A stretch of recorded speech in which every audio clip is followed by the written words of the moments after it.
பாண்டவர்களுக்காக கிருஷ்ண பகவான் துரியோதனன் கிட்ட போய் சமரசம் பேசுறதுக்காக போனாராம். அங்க போன உடனே ஒரு பச்சை நிறத்துல இருந்த அரண்மனையை பார்த்து, இந்த அரண்மனை யாருடையது அப்படின்னு கேட்டாராம். அதற்கு பீஷ்மர் சொன்னாரா, இது என்னுடையது அப்படின்னு சொல்லி.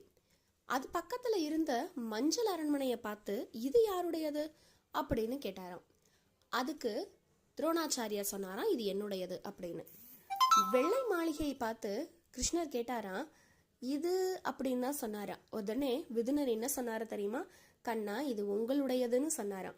கிருஷ்ணர் சொன்னாராம், இந்த இடத்துல ஒரு மண் கூட எனக்கு கிடைக்காதுன்னு நினைச்சேன், ஆனா மாளிகையே கொடுத்துட்டியே விதுனா அப்படின்னு சொல்லி பாராட்டினாராம். கண்ணன் உண்மையிலேயே சொன்னது, என்னுடையது என்னுடையதுன்னு எதுவுமே இல்லாம எல்லாமே பரமார்த்த கண்ணனுடையதுன்னு நம்ம கொடுத்துட்டோம்னா கண்ணன் நம்மளை எங்கேயும் விட்டு போக மாட்டாரு, நம்ம கூடயே இருப்பாரு. ஓம் நமோ நாராயணா.